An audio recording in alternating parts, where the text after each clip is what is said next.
सभी को प्रभु यीशु मसीह के नाम से जय मसीह की। प्रभु आप सभी को बहुत बरकत और बहुत आशीष दे। मैं आशा करता हूँ कि आप खुश होंगे, अच्छे होंगे।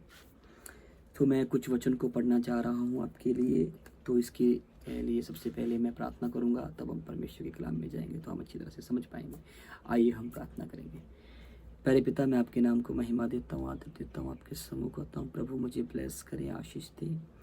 बाप बेटा पाक गुरु के नाम से ब्लेस करे प्रभु जी। जो सुन रहे हैं उनको भी बाप बेटा पाक गुरु के नाम से ब्लेस करे, आपके वचन को समझने पाए। अपने मस्तिष्क पर आपका लहू लगाता हूँ, जो सुन रहे हैं उनके मस्तिष्क पर आपका लहू लगाता हूँ, समझने पाए, बुझने पाए। यीशु के नाम से मांगते हैं, आमीन। पहला यूहन्ना उसका 1 वचन से लेकर 1 वचन हम पढ़ेंगे। उस जीवन के विषय में या उस जीवन के वचन के विषय में जो आदि से था।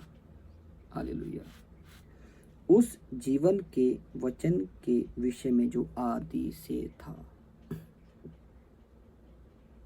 पहला यूहन्ना जब हम पढ़ते हैं, जब हम पहले यूहन्ना की हिस्ट्री को पढ़ते हैं तो पता लगता है कि यूहन्ना ये किताब किसको लिख रहा है। यूहन्ना ये किताब उन लोगों को लिख रहा है, ये बुक उन लोगों को लिख रहा है जिनका नया जीवन हो चुका था। हालेलुया। जो नया जीवन पाए हुए व्यक्ति थे उनको पहला यूहन्ना वचन लिखा गया। तो हम सारी बातों को जानने से पहले हमें ये जानना बहुत जरूरी है कि वह जो आदि से था, हमारा परमेश्वर आदि से था, आदि से है। हालेलुया। उसकी कोई शुरुआत नहीं है, वो आदि से है। और इसका हम अंदाजा कभी नहीं लगा सकते जब तक हम परमेश्वर के राज में ना चले जाए। अंदाजे का मतलब क्या? प्रभु को पूरे तरीके से कोई जान नहीं सकता, लेकिन परमेश्वर हमसे प्रेम करता है। जितना इंसान जान सकता है उतना प्रभु ने अपने वचन को में से हमें दिया है। जितनी हमारी सोच जहाँ तक सीमित है प्रभु को जानने के लिए, तो उतना प्रभु ने हमें ये कलाम, प्रभु का वचन हमें दिया है। मेरे प्रियो, ये वचन मैं आपके बीच में क्यों पढ़ रहा हूँ? वो जो आदि से था। जब तक हम इस बात को नहीं जानेंगे कि वो आदि से था, वो परमेश्वर, वो महिमा में परमेश्वर, वो जो पवित्र है, जो अनुग्रहकारी है, जब तक हम सर्वशक्तिमान परमेश्वर के बारे में नहीं जानेंगे ना, तो हमारा विश्वास अधूरा है। हम विश्वास में कमजोर हो सकते हैं और जब भी कोई कष्ट आए तो बड़ी आसानी से गिर जाएंगे अगर हम प्रभु के बारे में ना जाने तो। इसलिए बाकी बातें बाद में है। सबसे पहले ये जानना जरूरी है कि हमारा जो परमेश्वर है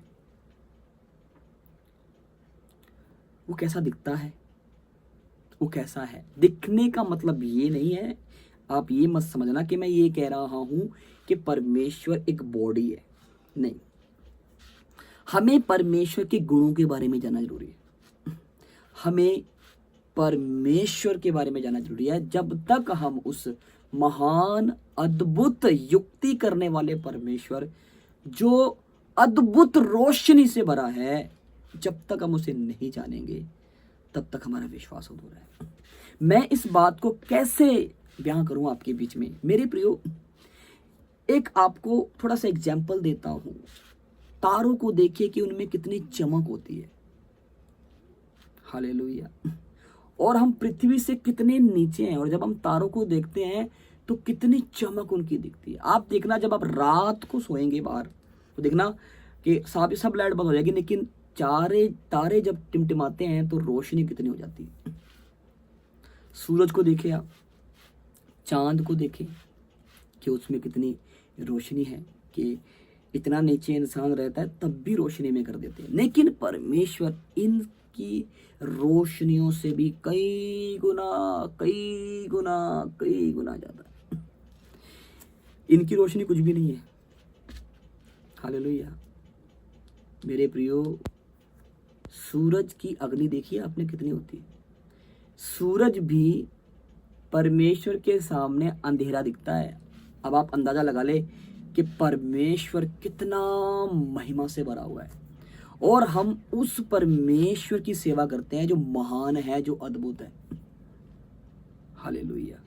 प्रभु आपके साथ है। मैं क्यों ये आदि के बारे में आपके बीच में लेकर आया? हमारा परमेश्वर वह है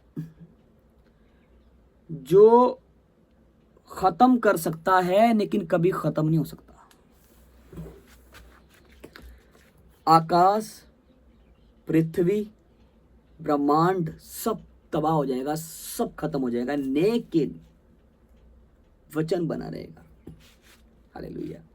हम उस परमेश्वर की सेवा करते हैं, उस महान अद्भुत युक्ति करने वाले पराक्रमी परमेश्वर जो पवित्र, अति पवित्र परमेश्वर है।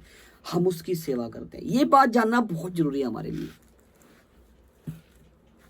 जब इजरायली परमेश्वर से बात करने आए सीने पहाड़ पे, और बाइबल कहती है जब परमेश्वर बोलता था तो इजरायली घबरा गए, डर गए, कांप गए।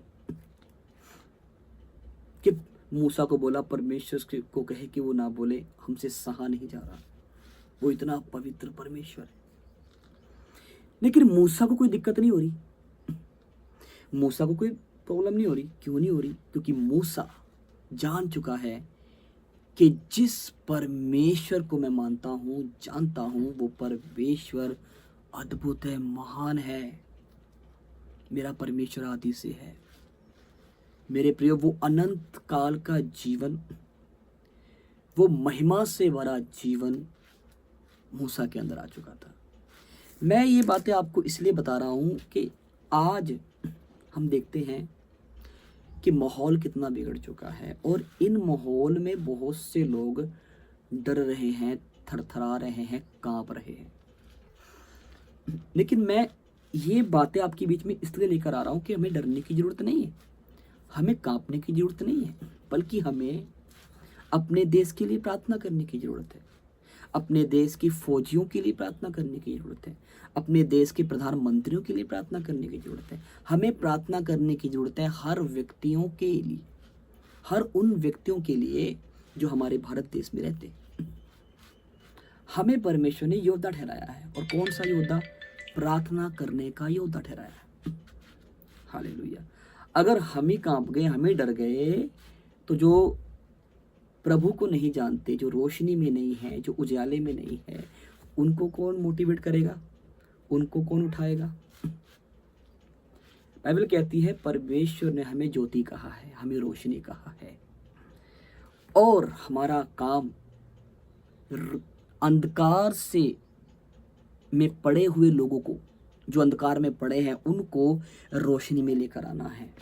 इसीलिए मैं आपके बीच में ये वचन पढ़ रहा हूँ, वह जो आदि से था वो कितना महान। हालेलुया। पहली बात, परमेश्वर फरिश्तों से भी पहले, फरिश्ते भी नहीं थे उस समय जब परमेश्वर था, स्वर्ग भी नहीं था, पृथ्वी भी नहीं थी, कुछ जीवन जो इस पृथ्वी पे पनप रहा है ना, नहीं था, क्योंकि जीवन अनंत काल से है। हालेलुया। पृथ्वी भी उस समय नहीं थी। हालेलुया। फरिश्ते भी उस समय नहीं थे, तब से परमेश्वर है। अगर पृथ्वी भी उस समय है, और फरिश्ते भी उस समय है, और स्वर्ग भी उस समय है जब से परमेश्वर है, तो फिर ये भी तो अनादि है ना। हालेलुया। हालेलुया। मुझे पता है कि आप समझ गए होंगे मेरी बात को। मेरे प्रियो, हमारा परमेश्वर अनादि से है। जब कुछ भी नहीं था तब परमेश्वर था, और जब कुछ भी नहीं रहेगा तब भी परमेश्वर रहेगा। हालेलुया। आइए कुछ वचनों को हम पढ़ेंगे। उत्पत्ति की किताब, एक वचन पढ़ेंगे हम। आप अपनी बाइबल को खोलें, उत्पत्ति की किताब, उसका एक वचन खोल के पढ़ेंगे। आदि में परमेश्वर ने आकाश और पृथ्वी की सृष्टि की। पृथ्वी बेडौल और सुनसान पड़ी थी, और गहरे जल के ऊपर अंधियारा था, तथा परमेश्वर का आत्मा जल के ऊपर मंडराता था। जब परमेश्वर ने कहा उजाला हो, तो उजाला हो गया। आदि में सो कुछ सवाल यहाँ पर उठते हैं कि क्या परमेश्वर अधूरी चीज बनाता है? नहीं, हमारा परमेश्वर संपूर्ण है, पवित्र है वो। हालेलुया। वो कुछ अधूरी चीज कभी नहीं बनाता। प्रभु ने संपूर्ण बनाया था। लेकिन पृथ्वी बेडोल कैसे हो गई, इसके बारे में बड़ा भेद है और बड़ी मिस्ट्री है। उसके बारे में हम बाद में बात करेंगे। सबसे पहले ये हमें जानना जरूरी है कि परमेश्वर जो है वो आदि से है, और जो व्यक्ति उस अनादि काल के परमेश्वर के साथ जुड़ा रहता है, उसमें बना रहता है, हालेलुया, तो परमेश्वर का पवित्र जीवन, वो रोशनी, वो प्रकाश हमारे जीवन में आता है। और जब ये रोशनी, ये प्रकाश हमारे जीवन में आता है तो हम निर्भय बन जाते हैं। Hallelujah, hallelujah. आप मेरी बात समझ रहे होंगे। हम निर्भय बन जाते हैं, हम डरते नहीं, हम कांपते नहीं। क्यों? क्योंकि हमारा परमेश्वर अद्भुत है, हमारा परमेश्वर महान है। इसलिए मैं आपको कहना चाहता हूं कि आप प्रभु के बारे में जानें। जब आप प्रभु के बारे में जान गए तो कितनी भी दिक्कत आ जाए, चाहे संकट आ जाए, चाहे मृत्यु भी आ जाए, तब भी आप के चेहरे मुस्कान से भरे होंगे। क्यों? क्योंकि आपको पता है कि हमारा परमेश्वर जीवन है और हम उस जीवन से हैं, और हम भी जीवन है दूसरों के लिए। हालेलुया। और जब हम इस दुनिया से जाएंगे तब भी जीवन मिलेगा। लेकिन ये जीवन कब मिलेगा? जब आप सर्वशक्तिमान परमेश्वर को जानेंगे। एक बेटा होता है, बेटा किस पर जाता है? बाप पर। और बाप की जो आदतें होती हैं वो बेटे के अंदर आ जाती है। क्यों? क्योंकि वो बाप से निकला है ना, वो अपने पिता से निकला है। तो जितनी पिता का जो ब्लड होता है वो भी मिलता है बेटे से, और पिता का जो स्वभाव होता है, पिता का जो कैरेक्टर होता है वो भी दिखता है बेटे के अंदर। ऐसा क्यों? क्योंकि वो अपने पिता से निकला है। दूसरी बात, वो पिता के साथ रहता है, इसीलिए उसके अंदर पिता का स्वभाव है। लेकिन हम जो उस पिता के हैं, जो हमारा आत्मिक पिता है, जो हमारी आत्मा को शुद्ध करने वाला पिता है, जो हमारी आत्मा को उज्जवल करने वाला पिता है, जब हम उस पिता के साथ रहते हैं, उस पिता के साथ संगति करते हैं, उस पिता के साथ मेल रखते हैं, तो वही आदतें, हालेलुया, वही विचार, वही सोच, वही पवित्रताई, वही रोशनी हमारे अंदर आती है। और जब वो रोशनी हमारे अंदर आती है, वो विचार हमारे अंदर आते हैं, तो हम भी दूसरे व्यक्तियों को जो गिरा हुआ है उसको भी रोशनी में कर देते हैं। क्योंकि बाइबल में लिखा है, प्रभु ने क्या कहा? तुम जगत की ज्योति हो, और ज्योति का काम होता है अंधकार को खत्म करना, अंधकार का नाश करना। Hallelujah, hallelujah. हमें इसलिए बनाया गया ताकि हम अंधकार को खत्म करें, इसलिए नहीं बनाया गया ताकि अंधकार से डरे। आप कभी भी देखना, अपने घर की लाइट ऑन करना, और आप देखना जब रोशनी होती है तो जो अंधकार है कभी बेड के नीचे छुप जाता है, कभी अलमारी के नीचे छुप जाता है। ये अंधकार से भागता है। क्यों? ये रोशनी से भागता है। क्यों रोशनी से भागता है? क्योंकि रोशनी शक्तिशाली, ताकतवर है, और अंधकार कभी रोशनी के सामने टिक नहीं सकता, इसकी हिम्मत नहीं है। लेकिन मैंने तो इस संसार की लाइट की बात की, लेकिन हम तो उस सर्वशक्तिमान परमेश्वर की बात कर रहे हैं जो आदि से है। उस सर्वशक्तिमान परमेश्वर की बात कर रहे हैं जो आदि से है। और अगर हम उसे जान गए और उसके साथ संगति कर ली और उसके साथ रहे, तो आप सोच लीजिए, विचार कर लीजिए कि फिर आप कैसे हो जाओगे। आप अलग ही हो जाओगे। सो मेरे प्यारे भाई बहनों, आज के लिए सिर्फ इतना ही। अभी हमने पहले यूहन्ना के आदि के बारे में, प्रभु परमेश्वर के बारे में हमने कुछ थोड़ा सा सीखा। वैसे बहुत सी बातें हैं, बहुत से वचन हैं, प्रभु के गुणों के बारे में भी बाइबल में बताया गया है ना। तो उसके बारे में भी हम आहिस्ता आहिस्ता सीखेंगे। सबसे पहले हमने ये जान लिया है कि हमारा परमेश्वर आदि से है, कितना महान है, कितना अद्भुत है, कितना शक्तिशाली है। अगर हम अपने बाप के साथ समय बिताएंगे, जो स्वर्ग का परमेश्वर है हमारा बाप, तो हम भी उसके जैसे बनेंगे। सो आज के लिए सिर्फ इतना ही। इस वीडियो को शेयर जरूर करिएगा ताकि जो लोग सुने उनमें हिम्मत आए, ताकत आए, शक्ति आए और वह परमेश्वर में बने रहे। सभी को जय मसीह की। प्रभु आपको आशीष दे।